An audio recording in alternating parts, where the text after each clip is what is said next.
So, here we go. Another video. It's been a while since I've done a video. It's been a while since I've made a video, but fuck it. I'm gonna go with this one. So, basically, this video is about, is Gamestop screwed? And, a lot of people on my channel feel that I'm too critical of certain things. So instead of just going with, is Gamestop screwed? I'm gonna give some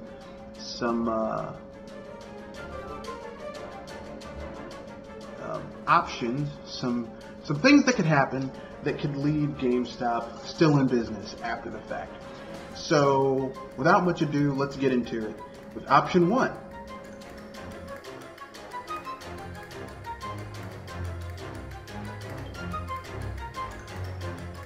So option one, as the title says, as the title placard says, is changing the model. Changing the market.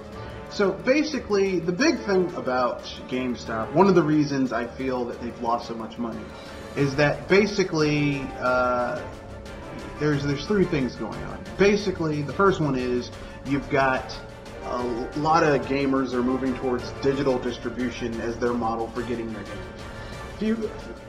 And that's just the way it is. I know some people are like, this is terrible and I'll only go physical only. Here's the thing, okay?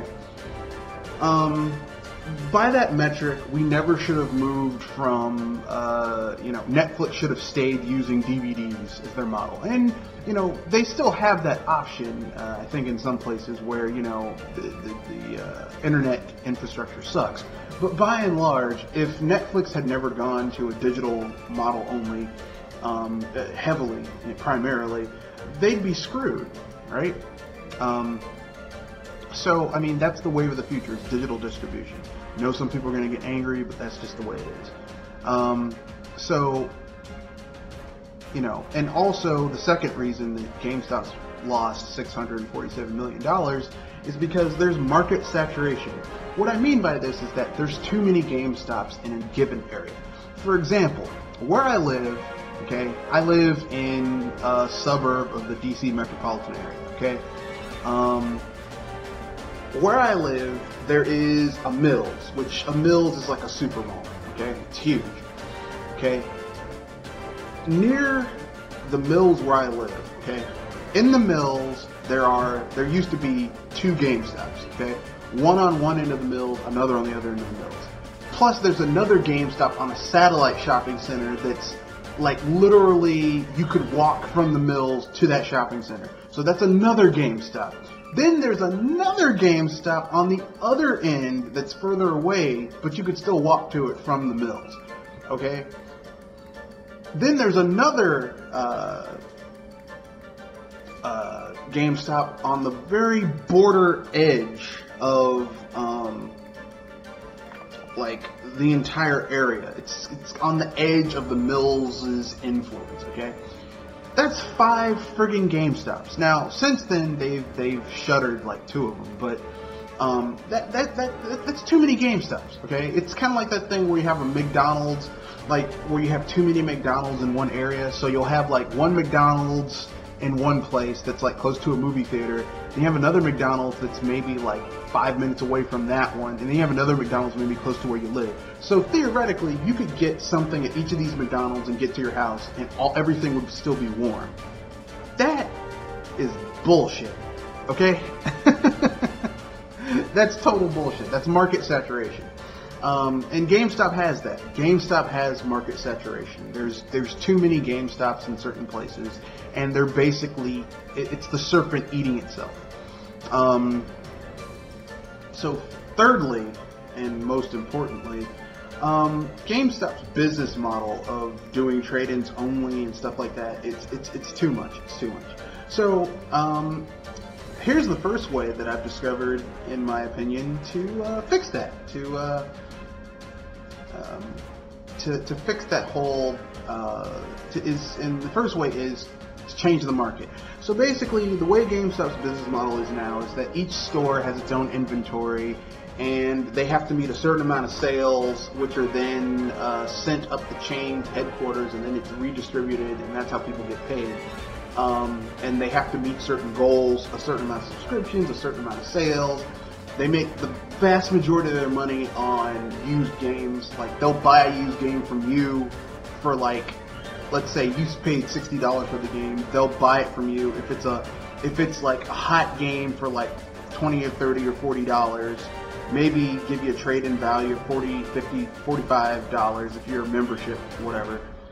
And then they'll sell it for like $57, $55 to someone. Well, it's used. It's a hot game. It just came out. Here's for $55, and that's like still kind of a not an optimal price for a used game.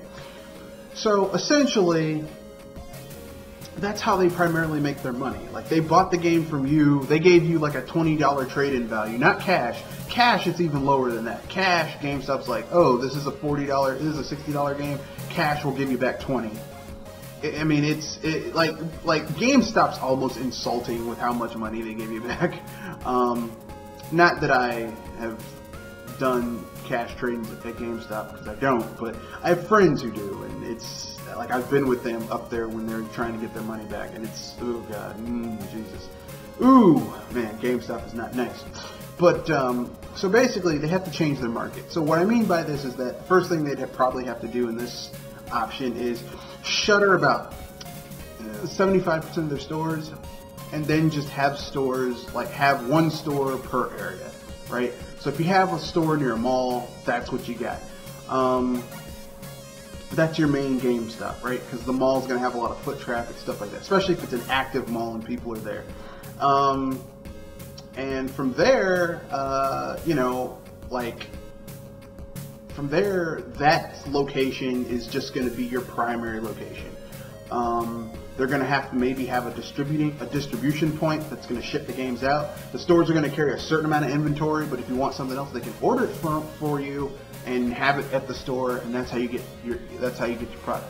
So that's option one: changing how they do, how they basically have their location distribution and the amount of locations they have open to only the most profitable ones, shuttering the ones that are moving less volume, having less subscriptions, and then just like have like those ones that are really close. The next option after the cut.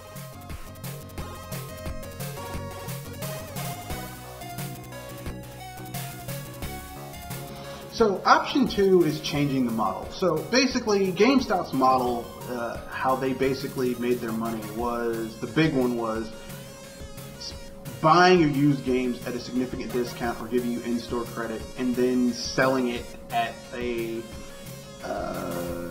relatively high markup for them. Like I said earlier, like they would, let's say a $60 game that was brand new, just came out, they would do the trade-in for like $20 if you're lucky, $20, $25, and then sell it used for like $45, $50.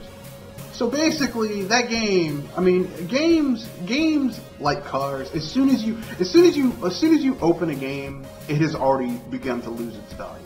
All right, a physical copy. All right, especially after the 6th gen. As soon as that game's open, it's already losing value. Okay, and I know some people are going to get angry about that, but that's just how it is. It's like a car. Okay. The only games that retain their value and actually appreciate instead of depreciate are vintage games. So like your Earthbounds, your Marios, and these are normally like, you know, old shit that people like to play, or have, you know, intrinsic value. So, you know, I mean, you know, that's just how it is. So basically, I think if they change their model, like the big thing that's hurting GameStop, as I said earlier, is the digital distribution is becoming a big thing. So maybe closing all their stores and becoming a digital shop where you just, you order your game and you buy it, you can do a trade-in, maybe having like little trade-in kiosks, maybe that would help. I don't know if this would work. I don't know if this could be viable, but, you know, I'm just spitballing ideas here. A trade-in kiosk. If people physically want to trade in things, maybe giving people a little bit better value. So decreasing overhead. They're shuttering their physical shops. So you can still do trade-ins because you have trade-in kiosks, but, you know, maybe something like that. I don't know. That's my opinion, whatever. going to a strictly digital model. So if you wanna buy a game from GameStop and it's not in their digital kiosk, you go on Gamestop.com and then you can just buy the shit. Maybe that could work. Maybe that could work. You know, maybe. So that's an idea I have. Option 2. Option 2 would be very painful because a lot of people are going to lose. A lot of people will lose their jobs. Okay, I'm not lying here. A lot of people are going to lose their jobs. And I feel sorry for them because I don't like seeing people. I don't like seeing people lose their jobs, especially like people who work at GameStop. And you know, it's not that they aren't doing their job. It's that the market has changed and GameStop didn't keep up with it, or you know, they moved too slow on keeping up with it. But you know, it is what it is. So option 2, like I said, to recap, changing the model. So going from, you know, having, you know, all these different stores to having practically no stores and just, you know, online store and a digital kiosk. Okay then, so let's move on to option 3 after the cut.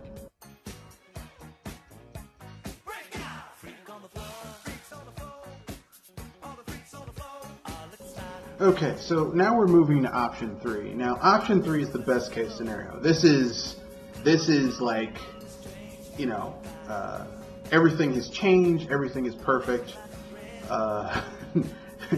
and blah, blah, blah, yaggity schmackety. Now, I don't know, you know, this is best case scenario, everything, you know, GameStop gets the ultimate windfall. So, basically, this is the ultimate windfall, best case scenario for GameStop. Like, pie in the sky, all their wishes came true. If digital games could be traded, if they had a value that could be traded, like, you know, let's say you go and you know, you could basically trade in digital games. And I don't mean that bullshit that Microsoft tried to pull. Like, literally, you could go to your GameStop or Amazon or any place like that. You could say, hey, I want to trade in my PS4 and, you know, I want to trade in these digital games. And you could trade them in. So let's say you bought a digital game for $50 and you could sell it for, let's say, you could trade it in for like $20 or something like that.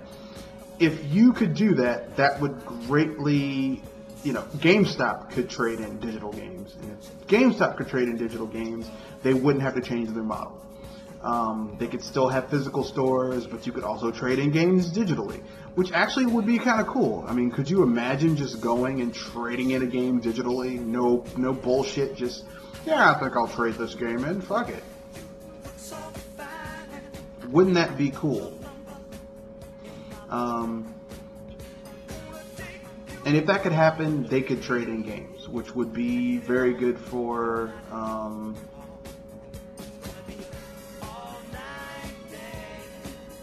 GameStop.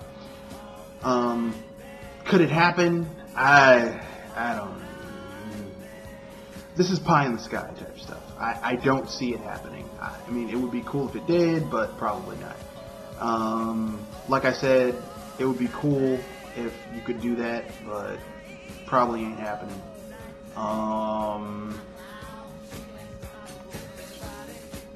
So, yeah, but if GameStop could, in fact, if, you know, you could trade digital content, you could, like, you know, actually do that.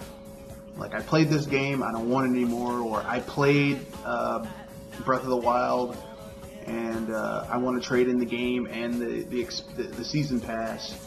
If you could do that, if you could trade digital content, that would be cool.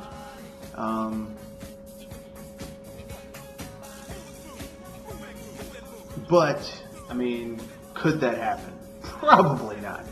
It would be cool if it did, but probably ain't happening. So that's the pie in the sky. They wouldn't have to change their business model. They just have to tweak it so that it includes digital stuff. And that would be the thing that basically said, okay,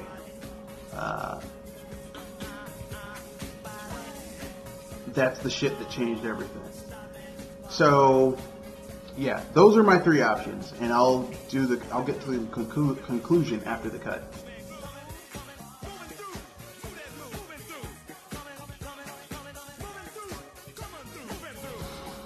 So, in conclusion, essentially speaking,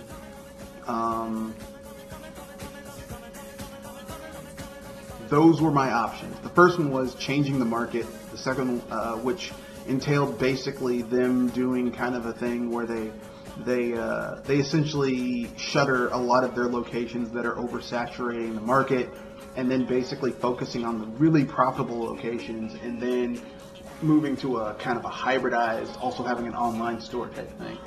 The second model was going purely online, with physical being in the form of kiosks, like kind of like those red boxes where you go in, you put your game with the case in the thing, you get a trade back thing, kind of like that, and then digital also.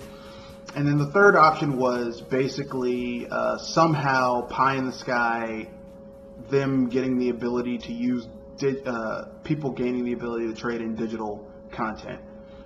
All of these were kind of, how can I put this,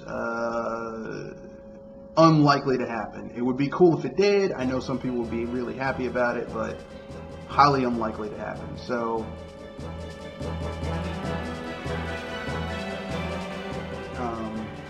So, I mean, basically GameStop will probably be gone in the next 2 or 3 years. Probably sooner than that. Best case scenario. Worst case scenario, they'll probably be gone by next year. Looking for a buyer to liquidate. Which, like I said, I mean, it's kind of sad because I don't want to see people lose their jobs. But just being realistic, I mean, they're mom and pop gaming stores that'll still be alive because they don't have the overhead. And they'll still be there will still be places where you can buy physical games.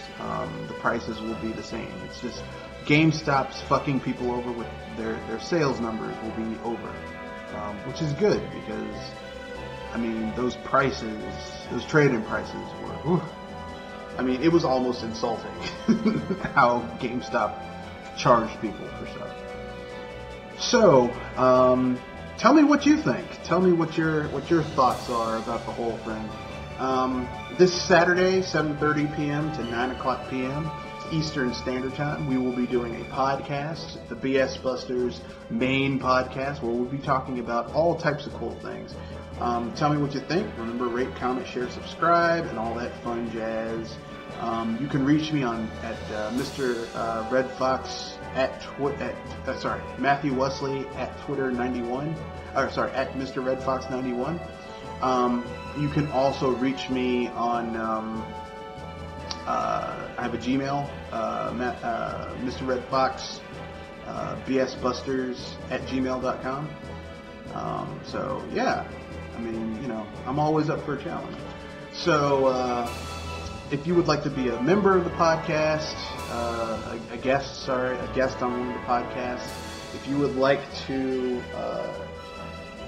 leave topics, suggestions, news stories, things that you think we should cover, email me or tweet me. And with that being said, that's the end of the video. Peace and good day.